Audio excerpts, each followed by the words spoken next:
এই সময়টা এই নোবেল জয়ের কিছু আগে থেকে এবং তার কিছু পরে অবধি মানে অসাধারণ অসাধারণ সব গান আছে। অবশ্য অন্ধকারকে কিন্তু উনি কোনোভাবেই মানে একটি নেতিবাচক হিসেবে সাধারণত বলেন না। দূরে রাখার কোনো জায়গা নেই, মানে সব কিছু নিয়েই কিন্তু ওনার জীবন দর্শন, মানে এই ধরনের অনেক গানেই এটা আরেকটু বেশি যেন ধোঁয়াশা থেকে যায় এর মধ্যে। তাই সে যেন দিশাহারা হয়ে পথ ভুলে আমার স্বপন লোকের মধ্যেই এসে প্রবেশ করে।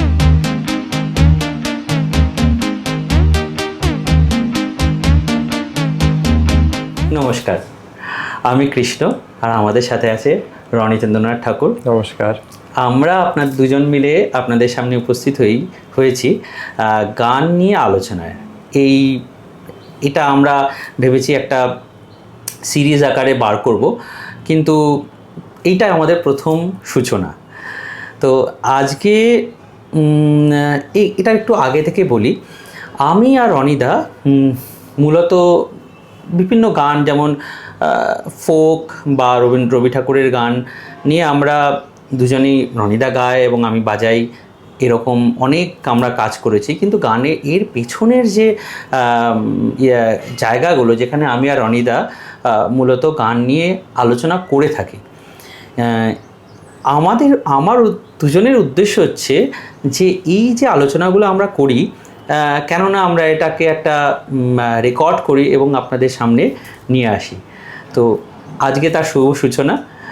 এবার আমি রনিদাকে যদি বলি যে রনিদা কেমন লাগছে, এবং আমরা যে আলোচনাটা যেটা আমরা ভেবেছি, তুমি যদি কিছু বলো। এ তো খুব খুব প্রিয় বিষয়, মানে গান নিয়ে, গানের পেছনের ভাবনা নিয়ে, সেটা আমাদের কাছে গায়ক হিসেবে বা শ্রোতা হিসেবে, বাদক হিসেবে, শিল্পী হিসেবে হোক, সাধারণ শ্রোতা হিসেবে হোক, সেই গানটা আমাদের কাছে কীরকম ভাব নিয়ে, কীরকম ব্যঞ্জনা নিয়ে আসছে, এটা তো খুবই মানে প্রাণের কথা বলতে পারি। কাজেই এ নিয়ে কথা বলতে তো তো আমাদের দুজনের যে উদ্দেশ্য হচ্ছে যে গানটি কবি যে লিখেছেন সেটি এবং কি ভাবনা দিয়ে তিনি লিখেছেন, এটা তো ভাবাটা এটা একটু মুশকিল এবং সম্ভব নয় যিনি সেটা ডকুমেন্টেড না থাকে। কিন্তু আমাদের উদ্দেশ্য হচ্ছে, আমি কিছু রনিদাকে কোশ্চেন করব এবং দুজনের মধ্যে আর পর্যালোচনার মাধ্যমে যদি নতুনভাবে কিছু উঠে আসে, নতুন চিন্তাভাবনা আমাদের মধ্যে থেকে বেরিয়ে আসে, সেটাকে নথিবদ্ধ করা। এবং আমরাও চাইবো যে এই চিন্তাভাবনার সাথে আপনারাও যদি জুড়তে চান, আপনারা অবশ্যই এখানে কমেন্ট করতে পারেন, এই আলোচনার সাথে যুক্ত হতে পারেন। আমরাও চেষ্টা করব সেই কমেন্টের উত্তর দেওয়া বা আপনাদের নতুন ভাবনাগুলো নিয়ে আমরাও সমৃদ্ধ হতে পারব। তো আমাদের এই ক্যামেরার পেছনে আছে তনুশ্রী, আর আমি আর রনিদা, এই নিয়ে আমরা এই যাত্রা শুরু করছি।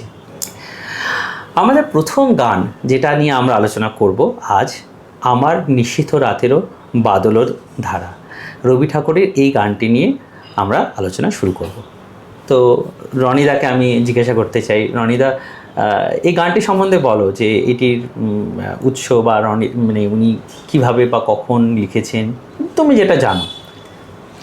এই গানটি বিশেষ করে এটি নিয়ে যে খুব আলাদা কোনো তথ্য জানা আছে তা নয়, মানে যেটা সাধারণ, যেমন ধরুন 1915 সালে শান্তিনিকেতনে লেখা। এই এই এই এই এই সময়টা এই নোবেল জয়ের কিছু আগে থেকে এবং তার কিছু পরে অবধি মানে অসাধারণ অসাধারণ সব গান আছে। অবশ্য সেটার কোন সময় বা নেই, কিন্তু এই সময়টায় বিশেষ করে যেন মনে হয় যে একটা মানে সৃজনশীলতার একেবারে তুঙ্গে উঠেছিলেন উনি। অবশ্য এটা ছোট মুখে বড় কথা হয়ে যাচ্ছে, কারণ একদম জীবনের শেষের দিকেও, একেবারে শেষ কয়েক বছরেও যা অসাধারণ সব রচনা আছে। কাজেই যাই হোক, তো হ্যাঁ, কথা হচ্ছে যে 1915 সালে শান্তিনিকেতনে লেখা প্রেম পর্যায়ের গান, এই দীনেন্দ্রনাথের স্বরলিপি করা, এই কিছু সাধারণ তথ্য যা পাওয়া যায় আর কি। আর রবীন্দ্রনাথের অনেক গানের পেছনে আবার নানা রকম গল্পও আছে, যেগুলো নানান জায়গায় নথিবদ্ধও আছে। যেমন গানের পেছনে রবীন্দ্রনাথ বলে একটি বই আছে, যেখানে এরকম নানা রকম গল্প সংকলন আছে। কিন্তু এই গানটি সম্বন্ধে সেরকম বিশেষ কিছু আমার জানা নেই। আচ্ছা, ঠিক আছে, এবার আমরা গানের পর্যালোচনার ভেতরে ঢুকি। তো আমরা প্রথম লাইনই আছে, আমার নিশীথ রাতেরও বাদল ধারা। আমি বিশেষত আমি লক্ষ্য করেছি যে রবি ঠাকুরের মূলত বেশিরভাগ গানই নিশীথ রাত এবং এই এই পরিবেশ যেটা উনি বর্ণনা করেছেন প্রথম লাইনে, এইটার কিন্তু উল্লেখ উনি আমরা সবসময় পেয়ে থাকি। তাই এটা কি উনি এটা কি থেকে লিখেন একটা শিল্পী, একজন আর্টিস্ট, যে এটা নিয়ে যদি তুমি বলো। এটা একদমই ঠিকই বলেছো। মানে রবীন্দ্রনাথের অনেক রচনায়, গানে বিশেষ করে তো গানে কবিতায় পাওয়াই যায়। অন্ধকারকে কিন্তু উনি কোনোভাবেই মানে একটি নেতিবাচক হিসেবে সাধারণত বলেন না, এবং এটা রবীন্দ্রনাথের জীবন দর্শনের সাথে একেবারে অঙ্গাঙ্গি জড়িত, যে ওনার পুরো জীবন দর্শনটাই হচ্ছে যে কোনো কিছুই কিন্তু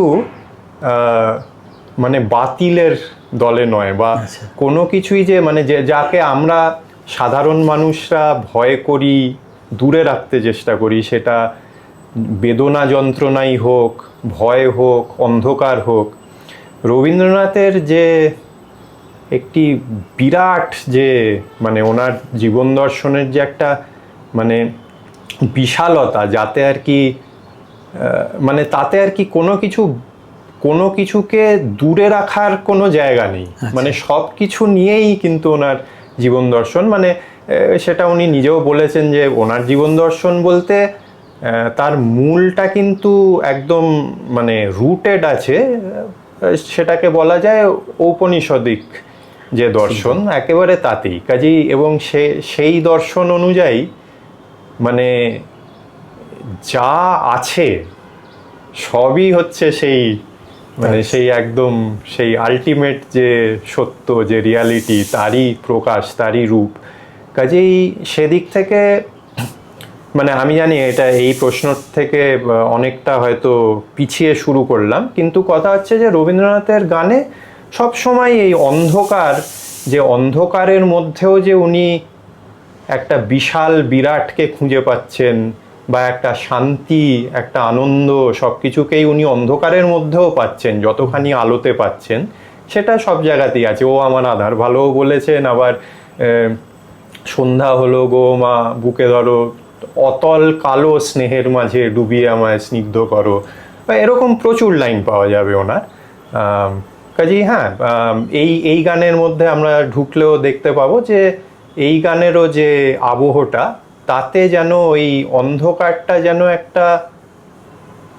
একটা আশ্রয়, একটা নরম আরামেরই আশ্রয়, মানে সেখানে ঠিক ভয়াবহ কিছু উনি সেরকম কথা বলছেন না আর কি। দারুণ বললেন। তো সেইটা নিয়ে আমরা যদি আরেকটু ঢুকি, যেমন রনিদা বললো যে অন্ধকারে উৎস হতে উৎসারিত আলো, একেবারে। হ্যাঁ, তো এই যে নিশীথ রাতেরও বাদল ধারা, এটা আমার প্রশ্ন, ফ্রয়েডের যদি আমরা মনস্তত্ত্ব বা যদি আমরা একটু ভাবনা চিন্তা করলে বোঝা যায় যে তিনি সবসময় তিনটি ক্যারেক্টার নিয়ে কথা বলেছেন, যে আমাদের মধ্যে তিনটি ক্যারেক্টার বাস করে। যেমন আমাদের ফোকে লেখাই আছে যে বসত করে কয়জন মন জানো না, একজনে ছবি আঁকে আনমনে, একজনে মন্দিরাতে তাল তোলে, একজনে সেই ছবিকা নষ্ট করে কোনজনায় ও কোনজনা, তোমার ঘরে বসত করে কয়জন। তো এইখানে দেখুন, আমরা যদি দেখি এখানে রবি ঠাকুর, আমি যেটা দেখতে পাচ্ছি যে তিনটি ক্যারেক্টার উনি রাখছেন আমাদের সামনে। যদি বলি একটা ক্যারেক্টার, আমার নিশীথ রাতের বাদল ধারা, এসো হে গোপনে আমার স্বপ্নলোকের দিশাহারা। তো স্বপ্নলোক আরেকটা জায়গা, মানে আমার মনে হচ্ছে আমার স্বপ্নলোকের দিশাহারা। আবার বলছেন, ওগো অন্ধকারের অন্তরোধন, দাও ঢেকে মোর পরানো মন, আমি চাইনে তপন চাইনে তারা। এইখানে প্যারাগ্রাফটা শেষ হচ্ছে, আমার নিশীথ রাতেরও বাদল ধারা এসো হে গোপনে আমার স্বপ্নলোকের দিশাহারা। তা উনি স্বপ্নলোকের দিশাহারা, তা উনি কি মানে আমরা কি স্বপ্নলোকে দিশাহারা অবস্থায় থাকি, নাকি উনি সেরকম ফেজের মধ্যে দিয়ে গেছেন বলে উনি মনে করছেন যে এটা দিশাহারা, এবং সেখানে উনি বাদল, যেহেতু বাদল একটা দিশাহারা রূপ, মানে একটা প্রকৃতির একটা তছনছ করে দেওয়া রূপ, যদি আমরা বাদলকে বলে ভেবে থাকি, তো উনি সেখানেই বলছেন আমার স্বপ্নলোক এসো হে গোপনে। তা গোপনে যখন আমরা আসি সেটা সবসময় নিঃশব্দই হয়ে থাকে, কিন্তু আবার উনি বলছেন আমার স্বপ্নলোকের দিশাহারা। তা দুটো দিশাহারা ক্যারেক্টারকে উনি প্রথম দুটো লাইনের মধ্যেই ইমপ্লিমেন্ট করেছেন। এইটা আমায় খুব নাড়া দিচ্ছে। তো তুমি যদি এবারে একটু বিষয়ে কিছু বলো। না, তুমি যেটা বললে এটা মানে তোমার কাছে যেভাবে এসছে সুন্দর, মানে সেই চিন্তা। আর তুমি শুরুতেই যেটা বললে যে কবি ঠিক কীভাবে কি রূপকটা আনতে চেয়েছেন, এর মধ্যে তার মূল চিন্তাটা কি সেটা তো আমরা জানি না। হ্যাঁ, অবশ্যই।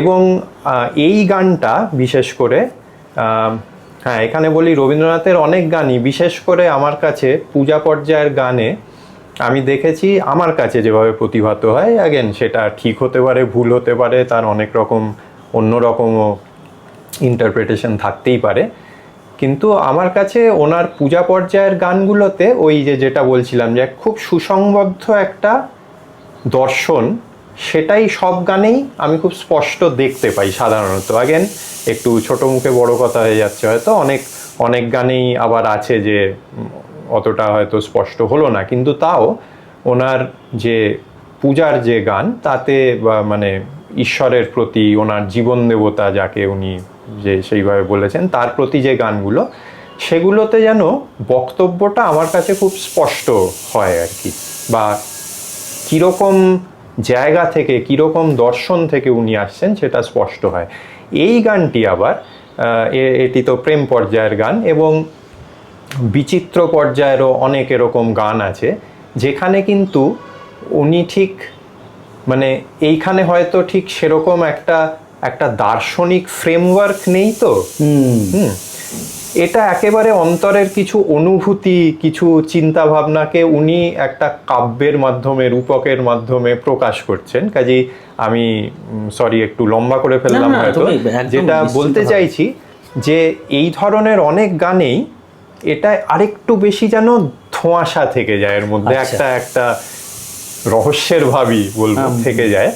কাজেই এই গানটিও আমার কাছে সেরকমই, যে ঠিক মানে খুব স্পষ্ট নয় যে উনি কি বলতে চাইছেন, কেন বলছেন, তবে আমার কাছে যেটা মনে হচ্ছে যে আমি এরকম একটা দৃশ্য কল্পনা করতে পারছি এই গানটার কথাতে, যে যেন গভীর নিশীথ রাত, কবি হয়তো নিদ্রামগ্ন, উনি স্বপন লোকেই আছেন, হ্যাঁ, এইবারে সেইখানে যেন চুপে চুপে হঠাৎ করে উনি অনুভব করলেন যে গভীর রাত, নিশীথ রাতে সেই বাদল ধারা ঝরছে, সেই বাদল ধারার আওয়াজ মানে তার অবচেতনে, মানে তার স্বপ্নের, মানে তার চেতনা এখন স্বপ্নে নিদ্রায় মগ্ন, কিন্তু তার মধ্যেই চুপি চুপি যেন আস্তে আস্তে সেটা ঢুকে পড়লো, সেই বাদল ধারার আওয়াজটা ঢুকে পড়লো। কাজেই এসো হে গোপনে, এবং স্বপন লোকে দিশাহারা, মানে বাদল তো আর মানে বাদলের সেই ধারা তো আর তার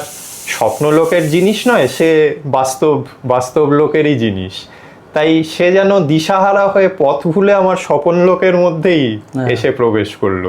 আমি ব্যাপারটাকে সেই রকম ভাবে একটা ভাবছি আর কি, যে উনি ওই এইরকম মানে যেন ঘুমের মধ্যে আস্তে আস্তে অনুভব করছেন যা এরকম বৃষ্টি পড়ছে তার আওয়াজ, এবং উনি জাগলেন সেই আওয়াজে আর কি।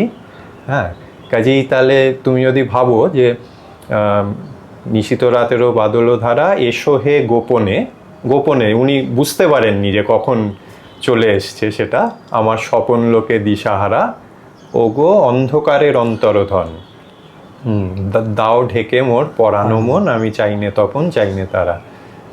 তো হ্যাঁ সেরকম, মানে যে একটা খুব খুব কি বলবো, যে কোমল গভীর এবং অন্ধকার, এখানে কোনো ঔজ্জ্বল্য নেই, হ্যাঁ। কোনো সেই কারণে উনি বলছে আমি চাইনে তপন চাইনে তপন চাইনে তারা, তার মানে এই হ্যাঁ আমি এই লাইনটা নিয়ে যে আমি যে কি পরিমাণ ভেবেছি রনিদা, আর আপনাদের সবাইকে বলছি যে আমাকে ভীষণভাবে নাড়িয়েছেন যে আমি চাইনে তপন চাইনে তারা, দুটোই নক্ষত্র, ঠিক আছে, যদি আমরা জ্যোতিষকেও বলি যে তপন এবং তারা। তো এখানে উনি সূর্যের জাজ্বল্যমান এত উজ্জ্বলতাটাকেও উনি চাইছেন না, আবার উনি তারার ম্রিয়মান কিন্তু পিলব এক কোমল উৎসটাকেও উনি চাইছেন না। ঠিক ঠিক ঠিক। কিন্তু ওই যেটা বলছেন যে দাও ঢেকে মোর পরানো মন, অন্ধকারের অন্তরধন দাও ঢেকে মোর পরানো মন, মানে উনি সেই নিবিড় নিকষ অন্ধকার, মানে সব দিক ছেয়ে আছে, তার মধ্যে কোনো দিশারি কোনো তারা সেটাও চাইছেন না, যে সেই অন্ধকারই আমায় ঢেকে থাক, এরকম একটা বলছেন। কেন বলছেন সেটা? আমি একটা দিয়ে পয়েন্ট দিতে চাই, মানে যেটা আমার বারবার মনে হয়েছে যে অন্ধকারের যে মানে অন্ধকারের যে গোপন অনুভূতিটা, অন্ধকারের যে নরম যে ব্যাপারটা বা কোমল যে ব্যাপারটা, মানে এখানে এটা তো প্রেম পর্যায়ে না, তো আলটিমেটলি দিনের শেষে উনি এসো হে গোপনে বর্ষার সাথে তার প্রেমটাকেও দেখতে পাচ্ছেন ওই অন্ধকারের মধ্যে। এবার ওই উজ্জ্বল বা আলো তো সেটা হারিয়ে যাবে, মানে সেটা প্রকাশিত তারাতে সেটা বাস্তব জগৎ, এই আনন্দ বাস্তব জগতের মাঝখানে হারিয়ে যাবে, অন্ধকারের মধ্যে অনেক নিবিড়, অনেক নিজস্ব। বাহ বাহ, খুব সুন্দর। তনুশ্রী একটা খুব সুন্দর পয়েন্ট বললো, এবং আমাদের যে অন্ধকারের মধ্যে নিজস্বতাটাকে খুব বেশি করে হয়তো আমরা বুঝতে পারি বা অনুভব করতে পারি। সুন্দর পয়েন্ট, খুব সুন্দর একটা পয়েন্ট তনুশ্রী। যেমন যতনে হৃদয়ে রেখো, মানে এটা অন্য গান থেকে আসছে, অন্য আঙ্গিকে, কিন্তু এই যে নিজস্ব জিনিস, একদম অন্তরের জিনিস, সেটাকে আমি আলোর মধ্যে প্রকাশ করতে চাইছি না, সব যেটা তনুশ্রী বললো আর কি, খুব সুন্দর। এই একটা পয়েন্ট, এটা আমরা রবি ঠাকুরের প্রতিটা গানে বা বেশিরভাগ ক্ষেত্রে আমি অন্ধকার শব্দ বা এই বাদল ধারা, এই যে মানে বর্ষা নিয়ে তো রবি ঠাকুরের প্রচুর লেখা আছে, কিন্তু তার মূলত এই অন্ধকার নিয়ে আমি প্রচুরভাবে দেখেছি, এবং যেটা তুমি এবং তনুশ্রী দুজনেই হাইলাইট করলো দুটো ব্যাপার, যে অন্ধকারের অন্তরধন দাও ঢেকে মোর পরানো মন। আচ্ছা, এইখানে আমার একটা প্রশ্ন আছে অনিদাকে, অন্ধকারের অন্তরধন দাও ঢেকে মোর পরানো মন, তাহলে অন্ধকারের অন্তর্ধন এই দুটো শব্দ, একটা তুমি বললে যে আমাদের প্রত্যেকের মনে উনি যেটা ভাবছেন যে ওনার যে সুপ্ত ভালো লাগাটা, সবচেয়ে ভালো লাগা যে জায়গাটা, সেটা হচ্ছে অন্তর্ধন বা ওনার প্রিয়, সেটাকে উনি তা প্রকাশ করতে চাইছেন না, যে চাইনে তখন চাইনে তারা। কিন্তু দাও ঢেকে মোর পরানো মন, এই কথাটা কেন বলছেন? অন্ধকার দিয়ে তো ঢেকে দিচ্ছেন, কিন্তু অন্ধকারের অন্তরধন, এই দুটো আমাকে খুব নাড়িয়ে দিচ্ছেন, দুটি আমি পাশাপাশি রাখি। তুমি যদি কিছু বলো এই বিষয়ে। अगेन মানে ঠিক উনি কিভাবে, আমি যে কথাটা বললাম অন্ধকারের অন্তর্ধন, মানে অন্ধকারের যে মানে আসল মানে অন্ধকারের ভেতরের যে ধনটা সেইটা দিয়েই উনি যে আসল জিনিসটা, মানে অন্ধকারের যে নিজস্বতা, অন্ধকারের যেটা, ওটা তুমি আমার পুরো মনটা ছেড়ে দাও, আমার বাইরের উজ্জ্বলতা বা বাইরের বাস্তব জগৎটা চাই না। মানে এখানে ঠিক আমিও সেটাই বলতে যাচ্ছিলাম যে অন্ধকার আর তার অন্তরধন এটা ঠিক আলাদা করে নয়, মানে ওই অন্ধকার বলতে অন্ধকার এবং অন্তরধন এই দুটোকে তুমি আলাদা করতে চাননি, তাহলে মানে মানে যেটাকে উনি চাইছেন, মানে উনি অন্ধকারকে চাইছেন তার সেই অন্তরে যে ধন আছে সেইটার জন্যই আর কি, মানে ঠিক। ঠিক আছে, তাহলে আমরা মানে আমার তরফ থেকে আমি মানে আমি ক্লিয়ার যে এই চারটে লাইনের আমরা আলোচনা সমাপ্ত করেছি, এটা আমার মনে হয় আমি অনেকটা পরিষ্কার। এবারে যদি আমরা পরের জায়গাটায় ফিরি, যখন সবাই মগন ঘুমের ঘোরে, নিয়োগ আমার ঘুম নিয়োগ হরণ করে। ঠিক আছে, এই পংক্তিটাতে উনি এটা শেষ করেছেন। আমি যখন সবাই মগন ঘুমের ঘোরে, নিয়োগ আমার ঘুম নিয়োগ হরণ করে। তাই এই প্রথম কথা হচ্ছে সবাই মগন ঘুমের ঘোরে, এই ঘুমটাকে উনি সত্যি মানে আমাদের ঘুম বলে বলেছেন, নাকি বলেছেন যে ভুলে থাকার কথা উনি বলেছেন? আর যদি সেটাই হয় তাহলে নিয়োগ আমার ঘুম নিয়োগ হরণ করে, তার মানে কি যে উনি কাকে হরণ করে নিতে বলছে, মানে কে হরণ করে নেবে, এটা উনি কাকে না মানে কে হরণ করে নেবে? কি আমার কাছে এই গানটির যে দৃশ্যাবলীটা আমি একটু আগে বলছিলাম, তাতে সেটাকে নিয়ে যদি চলি তাহলে আমার কাছে এটা ঠিক এই ঘুমটা কোনো রূপকের ঘুম বা উপমা দেওয়া হচ্ছে বলে আমি ঠিক ভাববার প্রয়োজন আসছে না আমার কাছে। যে সত্যি তো মানে নিশীথ রাতে সেই বাদলধারা নেমেছে এবং তখন সবাই ঘুমোচ্ছে, উনিও ঘুমোচ্ছিলেন, কিন্তু ওনার চেতনায় এই আওয়াজটি ধরা পড়েছে, উনি জেগে উঠেছেন।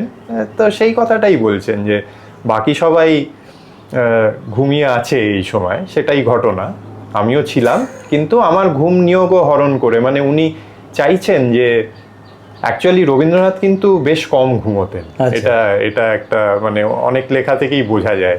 মানে সেই গভীর রাতে উঠে লোকে দেখতে পাচ্ছে যে উনি পায়চারি করছেন বা গান গুনগুন করছেন, আর সে প্রচুর ভোরবেলা উঠে সে উপাসনা করা ইত্যাদি। এনিওয়ে মানে এরকম ওনার মতো অতিমানবিক একটা আউটপুট সৃজনশীলতার, সে মানে আশ্চর্যের ব্যাপার নয় যে উনি খুব কম ঘুমোতেন, নইলে আর করতেন কি করে। যাই হোক, তো কাজেই মানে ওনার যে মানে মানসিক গঠন, মানে উনি যে ধাতুর তৈরি আর কি, তাতে আমার যেন মনে হয় যে উনি ওই ঘুমে অচেতন সেই অবস্থাতে যত কম থাকতে মানে পারেন তাই চাইতেন আর কি। মানে উনি জীবনের যতটা একেবারে নিংড়ে বার করে ততটা রস গ্রহণ করতে চাইতেন এবং সেইটাকে প্রকাশ করতে চাইতেন নিজের সৃষ্টির মাধ্যমে। কাজেই হ্যাঁ, আমার কাছে এই জিনিসটা খুব মানে সোজা কথায় যে হ্যাঁ, তুমি এসছো, আমাকে একটা অদ্ভুত সুন্দর অনুভূতি দিয়ে জাগিয়ে তুলেছো, আমি আর চাইছি না ঘুমোতে, আমার ঘুমটা তুমি হরণ করে নাও। এবং হ্যাঁ, পরের লাইনে বলছেন, এখানে আমার প্রশ্ন, এবং আমি যখন গানটা নিয়ে আমি আলোচনা করেছি ভেতরে রনিদা এবং আপনাদের সবাইকে বলি যে আমার এই ক্যারেক্টার নিয়ে আমার খুব ডাউট হয়ে গেছে, মানে আমি ধোঁয়াশায় আছি।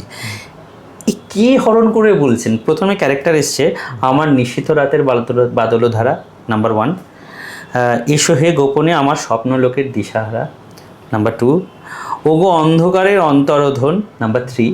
3টে ক্যারেক্টার আপনি যদি আমার মতনভাবে দেখতে চান, আমি এভাবে 3টে ক্যারেক্টার দিয়ে বলছি। হয়ে গেল আমি হচ্ছেন, তিনি নিজেই বলছেন যখন সবাই মগন ঘুমের ঘরে নিয়োগ আমার ঘুম নিয়োগ হরণ করে, কাকে ঘুম হরণ করে নিতে বলছে? আমার তো মনে হচ্ছে ওই বাদলধারাকেই বলছেন, কারণ বাদলধারাই তো ওনার ঘুমটা ভাঙালো তার সুরের শব্দ দিয়ে, তাকেই বলছেন যে হ্যাঁ, ভালো করেছো, আমার ঘুম নাও, তুমি হরণ করে নাও, আমি আর ঘুমোতে চাই। এটা কোনো রূপক নয়, এবং এটা আমার হ্যাঁ ঠিক আছে, কমপ্লিটলি ওকে। এখানে আমরা এই আলোচনাটাই শুরু করেছি এই বলে যে আমাদের কি মনে হচ্ছে, বা এই জন্য আমারও প্রশ্নগুলো হয়তো এমনও আসতে পারে যে এটা তো নর্মালি কোশ্চেন, এটার মধ্যে আর কি আছে, কিন্তু আমার মনে হয়েছে যে ব্যাপারটা হাইলাইট করা যেতেই পারে। নিশ্চয়ই। ঠিক আছে, এর পরের এবং শেষের দিকে যদি আমরা আসি, একলা ঘরে চুপে চুপে এসো কেবল সুরের রূপে, নিয়োগ আমার চোখের জলের তোমার চোখের জলের দিও সারা। তো এই একলা ঘরে চুপে চুপে এসো কেবল সুরের রূপে, এই একলা যদি আমরা আগের যদি চলে যাই প্রথম পংক্তিতে, এসো হে গোপনে, তার মানে কি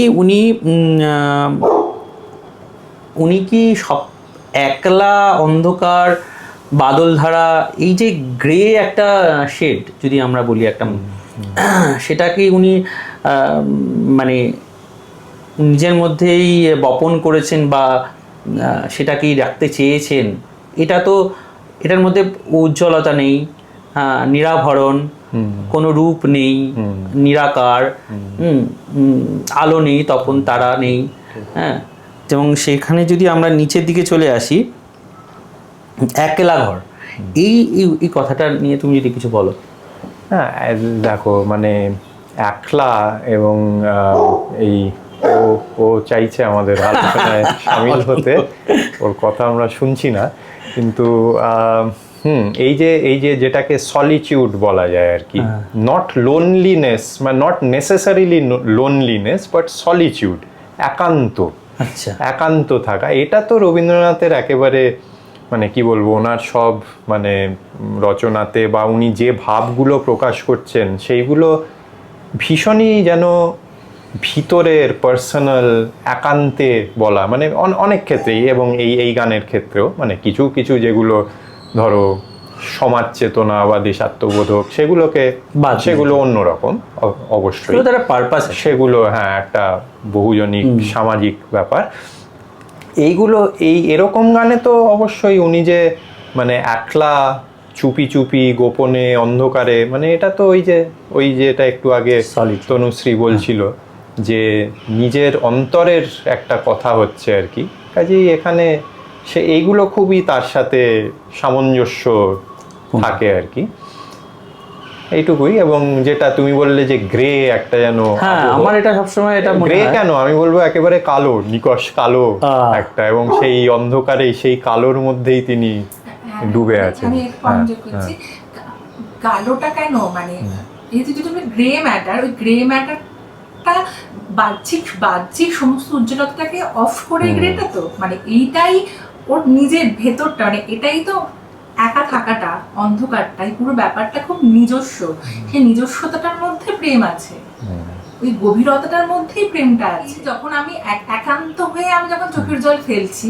আমি একান্ত, আমার মনের ভেতরের সত্যিকার সুখটা যখন আমার একলাতে বাজছে, তখন তুমি এসো, তখন তুমি আমার পাশে থেকো। তো এইখানে আরেকটা আমার প্রশ্ন, উনি কি সুরকে খুব একান্তভাবে খুঁজে পেয়েছেন, বা এই যে সুরের রূপে উনি কেন বলেছেন এই একলা ঘরে চুপে, এখানে যদি আমরা প্রথম দিকে চলে যাই যে উনি যেটা আমরা আগে আলোচনা করলাম, আমার নিশীত রাতের বাদলধারাকে উনি বলছেন সুরের রূপে আসতে, যদি সুর ওনার কাছে কি সুরটা প্রধান নাকি কথাটা প্রধান, বা ভাবনাটা প্রধান, নাকি সুর দিয়েই উনি ভাবনাটাকে খুঁজে পান? আচ্ছা, মানে এটা যদি তুমি বলো যে ডেফিনেটলি আমরা সামগ্রিকভাবে কথা বলছি যে উনি ঠিক। তো উনি এটা একাধিক জায়গায় বলেওছেন, ওনার সঙ্গীত চিন্তা ইত্যাদি লেখাতে দেখা যায়। তুমি যে প্রশ্নটা করলে কথা প্রধান না সুর প্রধান, এখানে আমরা যদি অনেক সময় এই প্রশ্নটা বা এই আলোচনাটা উনি তুলেছেন বা করেছেন, সেটা একটু একটা বিশেষ প্রসঙ্গে, কনটেক্সটে, যেখানে অনেক সময় আমাদের শাস্ত্রীয় সঙ্গীতের সঙ্গে তুলনায় উনি এটা কথাটা উঠিয়েছেন, কারণ আমাদের শাস্ত্রীয় সঙ্গীত একেবারেই কথা প্রধান নয়, সেটা সুর প্রধান, তাতে যা কথা আছে সেগুলো খুবই অল্প কিছু কয়েক লাইন, এবং সে তার বিষয় এবং তার রূপকগুলো বেশ সীমিত, সেই রাধাকৃষ্ণ, সেই কিছু মানে টিপিক্যাল ব্রজের সিন বলো বা বিরহের সিন বলো, বৃষ্টির সিন বলো, যাই হোক, আমাদের মানে বেশি বলার প্রয়োজন নেই, কিন্তু আমাদের একেবারে যে শাস্ত্রীয় খেয়াল গান বা ধ্রুপদ গান, তাতে কথা প্রধান নয়, এটা স্বতঃসিদ্ধ। তো সেই প্রসঙ্গে উনি অনেক সময় এটা খুবই হাইলাইট করেছেন যে অফকোর্স মানে এটা বলে দিতে হয় না, খুবই মানে স্বতঃসিদ্ধ কথা, যে ওনার গান সেই তুলনায় ভীষণই কথা প্রধান, হ্যাঁ, সুরটার মানে যে প্রাধান্যটা সেটা শাস্ত্রীয় সঙ্গীতের তুলনায় দেখতে গেলে কম, কথাটা সেখানে তার প্রাধান্যটা অনেক বেশি হয়ে যায়। এবারে আমি শাস্ত্রীয় সঙ্গীতের তুলনাটা বাদ রেখে যদি তুমি যে প্রশ্নটা করলে যে ওনার গান যা আমরা জানি সেটাকে যদি নিজস্ব আলাদাভাবে দেখি, সেখানে কথা প্রধান না সুর প্রধান, এটা খুবই মানে কঠিন প্রশ্ন এবং সাবজেক্টিভ, মানে এটার বোধহয় কোনোই ঠিক বা ভুল উত্তর হয় কি না আমি জানি না।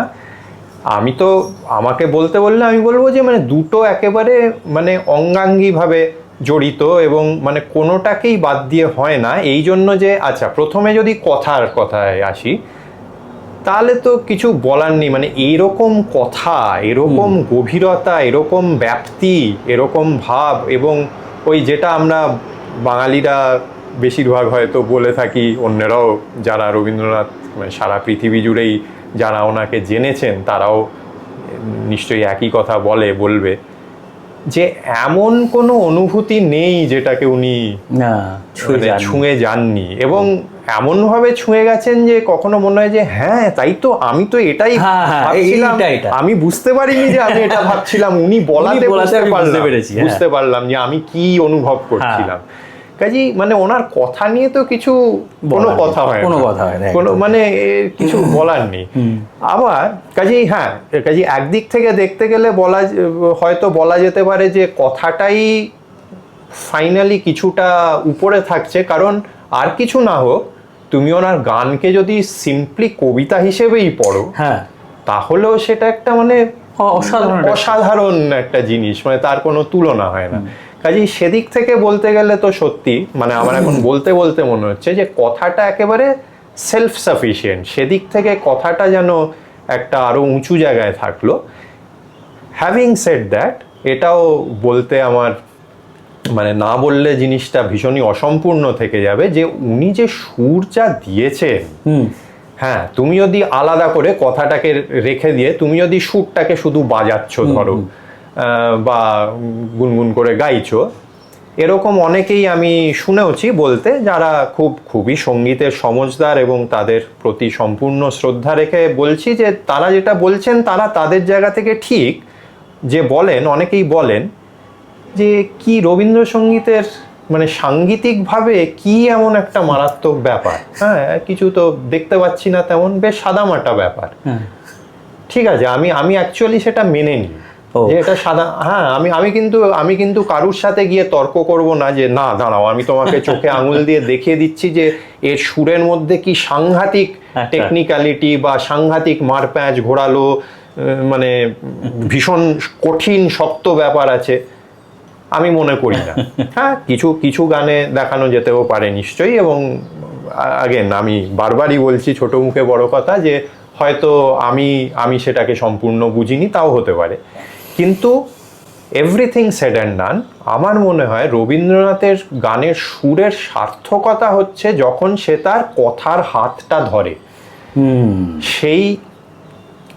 সেই গানের কথার জন্য মানে ওনার সুর শুনলে মনে হয় যে এই কথাতে এই সুর ছাড়া আর কিছু হতে পারে না, কিচ্ছু হতে পারে না আর, মানে ঠিক যতটুকু দরকার ততটুকু আছে, এবং এক বিন্দু তাতে কোনো অতিরিক্ততাও নেই, কোনো ফাঁকও নেই, কোনো অভাবও নেই, একদম মানে কোনো বাহুল্য নেই, হ্যাঁ ফাঁকও নেই বাহুল্যও নেই। কাজেই সেই দিক থেকে আমি বলবো, আর সেই কবির সুমনের একটা লাইন আমার খালি খালি মনে পড়ে যায়, জানি না কাঁদায় কেন সহজ সুরের শয়তানি, হ্যাঁ এই কথাটা যে আমি কি মানি আমি বলতে পারবো না, যেহেতু আমরা এখানে আমাদের মতামতের কথাই বলছি।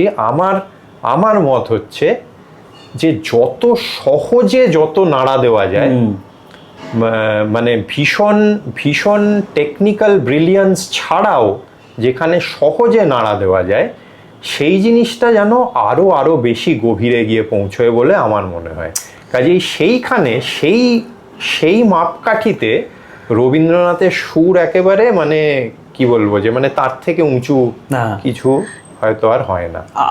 আমি ছোটবেলা থেকে এবং আমার গুরুজির কাছ থেকে যেভাবে শিখেছি এবং আমার পারিপার্শ্বিকভাবে আমি যেভাবে বড় হয়েছি, রনিদা একটু আগে বললো যে অনেকেই বলে থাকেন যে এর মধ্যে কিছু বাহুল্য নেই রবি ঠাকুরের গানে, কিন্তু আমি শিখেছি হচ্ছে, এবং আমার গুরুজিও বলতেন যে রবি ঠাকুরের গান খুব ভালোভাবে জানবে তার সত্যি ক্লাসিক্যাল নিয়ে কোনো চিন্তার কোনো কারণ নেই। মানে শাস্ত্রীয় সঙ্গীত রবি ঠাকুরের গানে এত উনি সহজভাবে ব্যবহার করেছেন, একেবারে মানে প্রতিটি রাগকে যদি আমরা তুমি দেখুন আমার বুঝবাম হচ্ছে, কিন্তু এইটা হচ্ছে ব্যাপার, যদি খেয়াল করে দেখা যায় যে, এবং আমরা যদি রবি ঠাকুরের গানগুলোকেই শিখি, আমিও বলি সব আমার যারা পরবর্তীকালে যারা শিখছে বাঁশি এবং মিউজিক শিখছে, যে যারা রবি ঠাকুরের গান জেনেছে তাদের শাস্ত্রীয় সঙ্গীত নিয়ে চিন্তা করা দরকার, কেননা ফ্রেমওয়ার্কটা খুব সুন্দরভাবে বোঝা যায় তার গানের মাধ্যমে।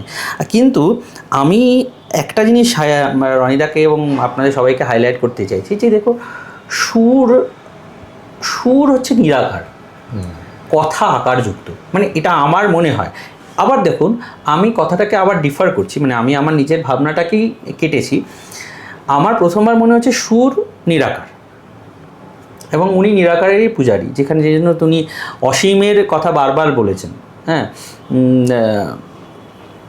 এবং নবনীল, এবং বারবার প্রতিটা জায়গাতেই উনি অসীম, নিরাকার, বিশাল শূন্যতা, অন্ধকার, এই উপমাগুলো, এই শব্দগুলো উনি চয়ন করেছেন। সুর আমার মনে হয় আকারবিহীন। আবার যদি মনে করি একটা ইমান রাগ, মানে একটা রাগ যদি হয়, রাগ তো একটা ফ্রেমওয়ার্ক, তা উনি করছেন।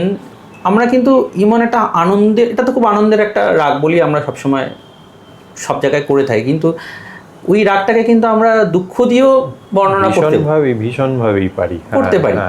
তো মানে একটা জলের মতো, যে পাত্রে বা তরলের মতো, যে পাত্রে রাখবেন একটা রাগকে, আমার তো মনে হয় না যে ওই একটা কোনো ভাব দিয়ে ডিফাইন করা যায় যে এই রাগে এই ভাবটাই প্রকাশ হয়, আর কিছু হয় না, এটা তো সম্ভব না।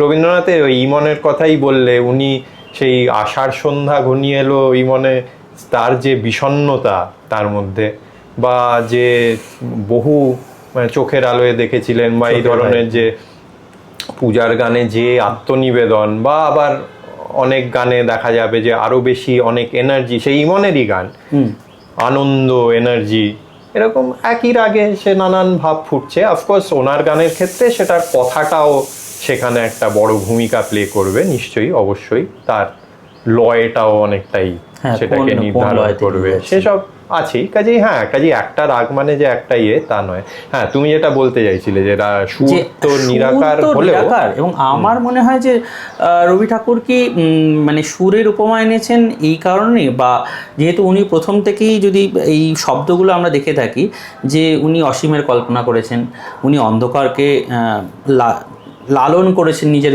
ভিতরে, এবং এক অবয়ব ফুটিয়ে তুলতে চেয়েও ফুটিয়ে তোলেননি, যেটা উনি যদি মানে আমরা যদি গানটার মাধ্যমে দেখতে পাই, বাদলধারা বলে যে উনি যে একটা সিনারি যদি উনি তৈরি করতে, আমরা যদি চোখ বন্ধ করে ভেবে থাকি যে একটা বাদলধারা ধরে করছেন, তিনি একটা প্রথম উপমা দিলেন একটা গোপনে, অন্ধকারের, অন্তর্ধন, এটার কোনো ফ্রেমওয়ার্ক হয় না, মানে এটার কোনো বাস্তবিক কোনো আকার হয় না। এবং উনি সুর নিয়ে এসছেন যে এসো কেবল সুরের রূপে, সুর কি অসীম সেই কারণে বলেছেন, নাকি কথা অসীম, এটাই আমাকে খুব মানে প্রচণ্ড পরিমাণে আমাকে ভাবিয়েছে যে কথা দিয়ে কি অসীমকে বোঝানো যায় না, নাকি কথা সাফিসিয়েন্ট নয়। সেটা উনি বলেছেন যে যারা কথা দিয়ে শুধু তোমার কথা বলে, তারা কথার বেড়া বাঁধে বলে, কিন্তু যারা কথা ছেড়ে বাজায় শুধু সুর, তারা আর কি তোমায় আরো কাছে যেতে পারে, এই ধরনের এরকম কথা উনি প্রকাশ করেছেন অনেক সময়। তো হ্যাঁ, জানি না এর উত্তর কোথায়। হ্যাঁ, আমাকে যেমন উনি ওনার গানের প্রতিটা জায়গাতে উনি বাঁশির উল্লেখ করেছেন, ঘুরে ঘুরে বেড়াই সেতারের উল্লেখ করেছেন, যন্ত্রসঙ্গীত উনি বাঁশি তো মানে ভরে ভরে ভরে ভরে মানে নিজেকে মানে বাঁশি হিসেবে, তার হাতের বাঁশি হিসেবে কল্পনা করেছেন, বা কারুর হাতের বীণা হিসেবে কল্পনা করেছেন। বীণা, সেতার, ঠিক, এই যন্ত্রসঙ্গীতগুলোকে উনি নিয়ে এসেছেন, কিন্তু সেই অর্থে উনি কথা নিজে এত ভালো কথা লিখলেও উনি কখনো কথাকে সামনে রাখেনি। হ্যাঁ, বলা যায় সত্যি। এইটা আমায় খুব মানে আমার মনে হয় যে আমাকে খুব নাড়া দিয়ে গেছে, যে এবার নীরব করে দাও হে তোমার মুখর কবিরে, তারপরে কি ওই গানের লাইনেই আছে বাজাও গভীরে, মানে স্তব্ধ হয়ে যাচ্ছে না, মুখরতা বাজছে, কিন্তু মুখরতা যেন, মানে তোমার কথায় মনে হচ্ছে যে যেন কথার মুখরতাটা স্তব্ধ হয়ে এলো, কিন্তু সুর বেজে যাচ্ছে, এরকম একটা। আবার এটাও আমাকে ভাবাচ্ছে যে যদি আমরা দেখি বাদল কোনো কথা বলছে না, কিন্তু বাদলের একটা শব্দ আছে। একটা যদি আমরা যদি ভেবে দেখি, ঝরঝর ধারায় বৃষ্টি পড়ছে, বর্ষা আসছে পড়ছে, তার শব্দ, জলের শব্দ, যদি ওই রূপটা যদি আমরা কল্পনা করি, অন্ধকারে নিরবিচ্ছিন্নভাবে জল পড়ে যাচ্ছে, তার পাতার শব্দ, এই সমস্ত শব্দগুলো কে উনি একটা সুর হিসেবে কল্পনা করেন, এবং উনি সেই প্রগাঢ় যে বিশালতাটাকে ব্যাপ্তিটাকে উনি লালায়িত করছেন, নিজের ভেতরে আরো চেরিশ করছেন। এটাকেই আমার মনে হচ্ছে যে সুরের রূপে উনি তাই জন্য আসতে বলছেন। তো এটা আমাকে এই দিকটা আমি খুব ভাবিয়েছি। এবং এই পুরো গানে, প্রেম পর্যায়ের গান, কোথাও কিন্তু ভীষণ প্রকটভাবে কোথাও প্রেম এখানে আসছে না। শেষের যে লাইনটাতে উনি একটি যেন সন্ধান দিচ্ছেন যে আমার চোখের জলে দিও সারা, চোখের জলে দিও সারা, এইখানে যেন যে মানে ওনার সেই অন্তরের অনুভূতি, যে মানে যার সারা উনি ওই বাদল ধারার মধ্যে পাচ্ছেন, যে যেই চোখের জল ঝরছিল ওনার মধ্যে, এবং সেইখানে হয়তো এই প্রেমের ব্যাপারটা শেষ পর্যন্ত মানে পরিস্ফুট হচ্ছে, যে সেই প্রেমের আনন্দেরই হোক বা বিরহেরই হোক, যেই চোখের জল ঝরছে, তার জন্যই উনি ওই বাদল ধারাকে এত যেন ভালোবেসে আসতে বলছেন, মানে উনি গ্রহণ করছেন, যে যেন তার মধ্যে তিনি একটি সমবেথী বলা যায় হয়তো, বা যে বুঝতে পারছে তার ভিতরে কি চলছে, তারই যেন একটা ছায়া দেখতে পাচ্ছেন। সেইভাবে উনি এই বাদল ধারাকে আহ্বান করছেন, এবং এইখানে এসে যেন শেষ পর্যন্ত সেই প্রেমের গন্ধটা আমরা শেষ পর্যন্ত পেলাম। আমার ভীষণ ভাবে মনে হচ্ছে প্রচন্ড ভাবে প্রেমেরই কথা বলছে, স্পেশালি যখন এখানে বলছে যে ওগো অন্ধকারে অন্তর্ধন দাও থেকে মোর পরানো মন, আমি চাইনে তখন চাইনে তার, এটা একটা বিশাল কথা। আমি ভাবি যে আমি আমার বাইরের সমস্ত জগতের বাইরে গিয়ে তোমাকেই চাইছি, আমার অন্তরের একদম ভেতরের যে আমার যে সেইটা দিয়ে আমি তোমাকে চাইছি, এর থেকে বড় প্রেম তো আর কোনো কথা হতেই পারে না। এই গানটা মানে শুরু থেকেই একদম গভীর প্রেমের কথাই বলা হচ্ছে, যে ওই অন্ধকারের অন্তরোধনটা ওই প্রেম, এবং মানে সেটা ওই এত গভীর, এত আপন, তাই জন্যই উনি কোনো তপনকে, তারাকে, আর কিচ্ছুকে চাইছেন না, শুধু তার মধ্যেই থাকতে চাইছেন। এবং ঠিক মানে শুধু ওই মানে সবার কাছে সেটা পরিষ্কার নাও হতে পারে, মানে যে ওই আমরা যেটা শুরুতে বললাম, যে কবি কোন চিন্তাকে উনি কোন উপমা দিয়ে প্রকাশ করছেন, এটা খুবই রহস্যময় ব্যাপার। কাজেই ও তনুশ্রী যেটা বলেছে সেটা খুব সুন্দর, যে ওর কাছে জিনিসটা এইভাবে ধরা পড়েছে, যে কবির ওই কথাটার মধ্যে দিয়ে এই প্রেমের ভাবটাই প্রকাশ হয়েছে। ঠিক আছে, আমাদের আলোচনা এখানেই শেষ। শুধু আমরা চাইবো যে রনিদা এই গানটা গাক, এবং গেয়ে আমাদের এই প্রথম পর্বটা একটা সমাপ্তি পাক। আমার নিশীথ রাতের বাদল ধারা, আমার নিশীথ রাতের বাদল ধারা, এসো হে গোপনে আমার স্বপ্ন লোকে দিশাহারা, নিশীথ রাতের বাদল ধারা। ও গো অন্ধকারের অন্তরোধন দাও ঢেকে মোর পরানো মন, অন্ধকারের অন্তরোধন দাও ঢেকে মোর পরানো মন।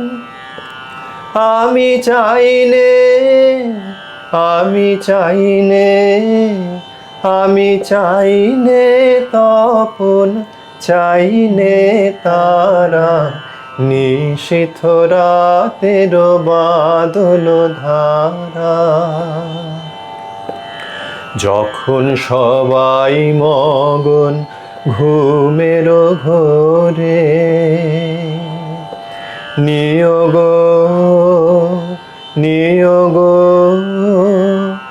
আমার ঘুম নিয়োগ হরণ করে, সবাই মগন ঘুমের ঘোরে।